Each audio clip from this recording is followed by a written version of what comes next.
moom laay wax léegi tant que ma ni tournoi bi baax na trop mais doon na baax ñu doon bàyyi ba démission yi jeex su ko defee ñu def ko ça dina gën a permettre ñu évaluer suñuy joueurs mais nee nii c'est un peu compliqué parce que daje rek ñëw football day xaw a compliqué quoi mais je pense que ni la prochaine fois doon na baax ñu bàyyi ba démission yi jeex su ko defee équipe bi dinañ xam exactement seen groupe su ko defee au fin sax di nga xam ni dina am njëriñ quoi mais nee ni bon peut-être xam nga comme c'est un début rek peut-être pour ñun xëy na peut-être moo tax jëluñu woon suñuy matuwaay ci loolu mais je pense que la prochaine fois même buñ ko teeree xam sax daan permettre ñu entraîner au moins une semaine pour ñëw fi indi dara parce que d'après li ma gis fi suñ fi amoon une semaine d'entraînement je pense que ni xam nga dinañ montrer beneen visage bokkul ak bi quoi mais n'empêche que aussi bon ça nous a permis au moins xam nga de def xam nga un revue d'effectif xam nga et de bien commencer aussi waaw. ñëwaat coach si biir match bi lan nga yaakaar ni moo la ñàkkloo. bon waaw xaw naa ko duñu sànq ci début bi déggoo ma ni daje ñëw football rek déjà c'est un peu compliqué donc déjà loolu rek déjà c'est déjà xam nga un problème mais aussi dans le match yi on a vu que ni am nañ ay satisfaction surtout comme li wax sànq ci revue d'effectif yi am na ñu fi nekkoon on les a xam nga revu encore am na ñoo xamante ni ils veulent venir aussi on les a donné la chance de jouer donc je pense que ni ñun liñ ci tiré rek comme bénéfice mooy que ni permettre na ñi nga xamante ni au moins ñu ngi leen doon contacter dinañ ci am un aperçu global mais je pense que ni avec au moins 90 minutes xam nga amoon nañu chance peut-être pour revenir xam nga ak aussi marquer le deuxième mais en face aussi il y avait une bonne opposition xam nga l'équipe de Guinaw Rail mais je pense que ni aussi on a fait une belle prestation bien qu'on a perdu au tir au but mais comme li mu la wax rek c'est des joueurs nouveaux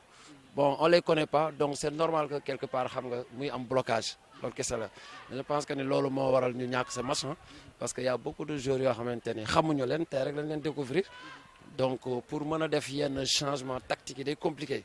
donc tu ne peux faire que les faire jouer rek après les évaluer je pense que ni le résultat gën ñu foon indi li ñu indoon rek mooy comme ni ko waxee rek def revue d'effectif mais je pense que ni la prochaine fois comme ni ma gisee ni tournoi bi ñun suñu ñëw daañu gën a jël suñu matuwaay daanu ñëw comme en mission jël ko wala yooyu mais sincèrement on était venu seulement rek pour def un revue d'effectif xoolaat suñu effectif bi ñu am ak liñ ci dolli loolu rek moo ñu indoon sur le tournoi sincèrement. man la défense à 3 c'est tactique d'accord mais parfois dama koy def ndax ci li ma yor rek parce que pour démarrer le match déjà comme ni ko waxee dañ fi ñëw daje donc on avait que 3 axes centraux 3 défenseurs donc situation bi déjà moo ñu obligé ñu jouer ko te boo xoolee sax en fin de match bi ñu revenir au score sax def nañ défense à 4 donc défense à 3 aussi dama koy def dans le but d'être plus offensif de me permettre sama équipe di jouer par derrière xam nga di construire par derrière et puis di ñu permettre ñu am 2 heures de couloir yoo xamante ne à chaque fois qu'on prépare nos actions rek daf leen di permettre les 2 hommes de couloir di éclater sur la ligne xam nga ñu am espace pour nos 2 avants yooyu nga xamante sur les latéraux yi dem bloquer ñooñu may taf ci couloir bi day permettre ñaar ak centraux yi donc ñoom rek ñaa ngi fay nekk ak 2 avants yi donc si on arrive xam nga à faire 1-2 par exemple si côté centre rek automatiquement da ngay gis ni xam nga faay day am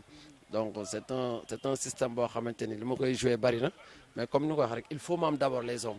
et tey on a vu que ni amoon nañ 3 axes centraux moo tax waaye que ni ça a été fluide ça a été tellement fluide mais je pense que ni suñ ko amul aussi duñ ko jouer donc les hommes d'abord moom ngay jëkk am ba pare avant nga koy jéem a essayer jouer. waaw bien sûr bon xam nga man j'aime la continuité waaw man su ma nekkee fenn si les choses se passent bien rek damay continuer donc ça sert à rien de tourner à gauche et à droite et à peine sincèrement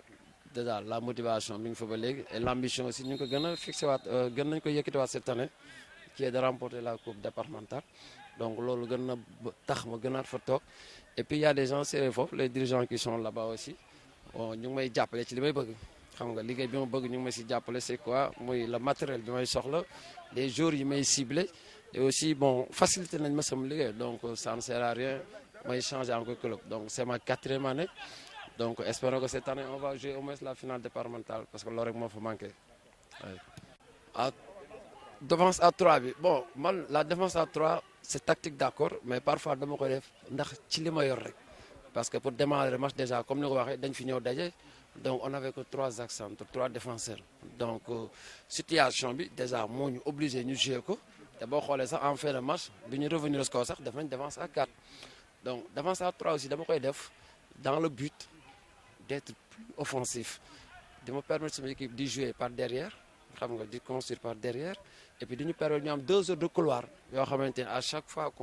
qu'on prépare nos actions rek daf leen permettre les 2 hommes de couloir di éclater sur la ligne xam nga ñu am espace pour nos 2 avants yooyu nga xamante sur les latéraux yi dem bloqué ñooñu may taf ci couloir bi day permettre ñaar ak centraux yi donc ñoom rek ñaa fay nekk ak 2 avants yi donc si on arrive xam nga à faire 1-2 par exemple si côté centre rek automatiquement da ngay gis ni xam nga faay day am donc c'est un système boo xamante ni li ma koy jouer bari na mais comme ni ko wax rek il faut mu am d'abord les hommes et tey on a vu que ni amoon nañ 3 axes centraux moo tax vous voyez que ni ça a été fluide ça a été tellement fluide mais je pense que ni suñ ko amul aussi duñ ko jouer donc les hommes d'abord moom ngay jëkk am ba pare avant nga koy